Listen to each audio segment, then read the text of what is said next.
رضا زندہ باد، رضا زندہ باد، رضا زندہ باد۔ تو ہم کیوں نہیں سیکھتے؟ علم کا شوق کیوں نہیں پیدا کرتے؟ اور یہ بھی بہانہ چھوڑ دیں کہ میری عمر بڑی ہو گئی۔ حضرت صدیق اکبر نے کس عمر میں کلمہ پڑھا تھا؟ 38.5 سال کی عمر میں۔ حضرت ابو عبیدہ بن جراح جیسے لوگوں کی عمریں ان سے بھی زیادہ تھی۔ علم سیکھیں، اس کا ذوق بنائیں۔ اور ایک حدیث آپ نے اچھی طرح یاد رکھنی ہے۔ اللہ کے پیارے حبیب علیہ السلام نے فرمایا، یہ ترمذی میں موجود ہے، فرمایا جس نے علم اس لیے سیکھا کہ علماء سے بحث کرے گا یا جاہلوں پہ روب جمائے گا۔ یعنی کچھ لوگ یہاں سے مسئلہ سن کے جاتے ہیں تو اپنے امام صاحب کو تنگ کرتے ہیں، جا کر وہ تو یہ کہہ رہے تھے، اس لیے نہیں سیکھا۔ فرمایا جس نے علم اس لیے سیکھا کہ علماء سے بحث کرے گا یا جاہلوں پہ روب جمائے گا، حضور فرماتے اسے تو اللہ جنت کی خوشبو بھی عطا نہیں کرے گا۔ علم سیکھیں پر عمل کرنے کے لیے، اپنے علم میں نفع کے لیے، بحث کرنے کے لیے۔ امام ابو مالک رحمۃ اللہ علیہ کا ایک شاگرد نا کبھی 15 دن کے بعد آتا، کبھی مہینے کے بعد، کبھی 6 مہینے کے بعد۔ وہ بڑا نرالا اور انوکھا تھا۔ بڑے بڑے قسموں کے شاگرد ملتے ہیں، عقیدت مندی بڑے بڑے انوکھے ملتے ہیں۔ اللہ تعالیٰ سب کو بہتر صلہ عطا کرے۔ وہ بڑا انوکھا تھا، تو وہ آتا 15 دن کے بعد، مہینے کے بعد، 2 مہینے کے بعد، تو آگے کہتا حضور مجھے 3 حدیثیں پڑھا دیں۔ امام صاحب پڑھا دیتے، وہ چلا جاتا، پھر غائب ہو جاتا۔ اب شاگرد کہیں نہیں برداشت کرتے کہ میں روز کلاس آؤں اور یہ 15 دن کے بعد آئے، تو انہوں نے احتجاج کر دیا۔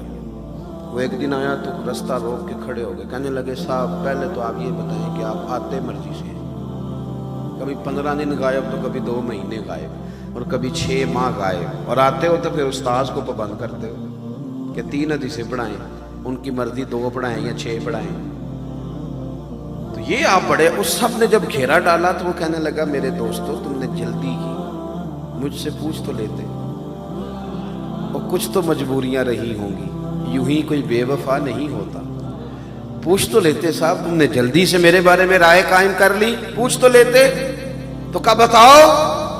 تو وہ کہنے لگا سنو، میں اپنے استاد صاحب کے پاس آتا ہوں تو 3 حدیثیں پڑھتا ہوں، پھر جب تک میرا ان 3 پر عمل نہیں ہو جاتا میں واپس نہیں آتا۔ وہ عمل 15 دن میں ہو جائے یا 2 مہینے میں ہو جائے یا 6 مہینے میں ہو جائے، چونکہ وہ میرے رسول کریم کی باتیں ہیں۔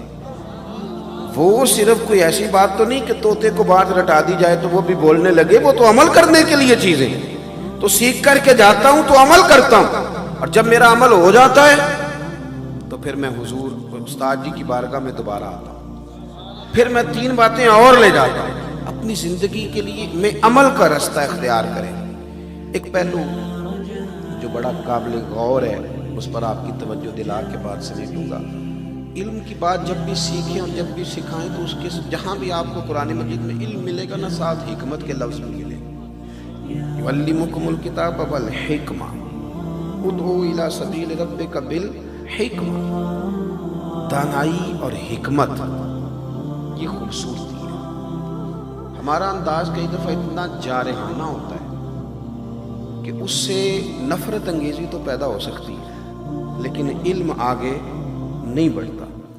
میں نے میرے مدرسے کے ایک استاذ ہیں، کبھی کبھی وہ مجھے استاذ کہہ دیتے ہیں، تو وہ ایک بچے کو نا اس طرح شرم دلا رہے تھے، تو میں نے ان کی بارگاہ میں اپیل کی، اور الحمدللہ میں انہیں اچھا انسان سمجھتا ہوں، کونے پہ لے جا کے اپیل کی۔ میں نے کہا آپ اسے ڈانٹیں گے، رسوا نہیں کریں گے، بچے میں کمزوری آ جاتی ہے، اس کی تربیت کی جاتی ہے، اسے رسوا اس طرح کا رویہ اختیار نہیں کریں گے کہ وہ بھاگ ہی جائے۔ حکمت حسن ہے۔ ایک بات آپ سے عرض کرتا ہوں، میرے بزرگ فرمایا کرتے تھے کہ لوگ اپنے حق میں قائل کریں تو بڑے طریقوں سے کرتے ہیں۔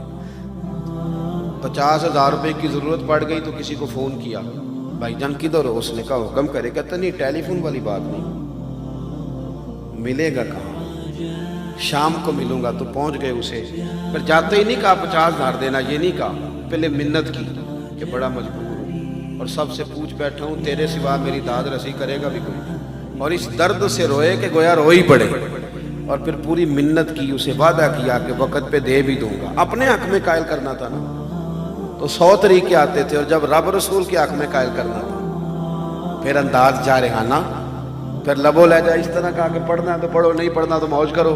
یہ کیا انداز؟ آپ کو اپنے حق میں اگر اتنا قائل کرنا آتا ہے تو کیا ہو گیا رب رسول کے حق میں نہیں قائل کرنا آتا؟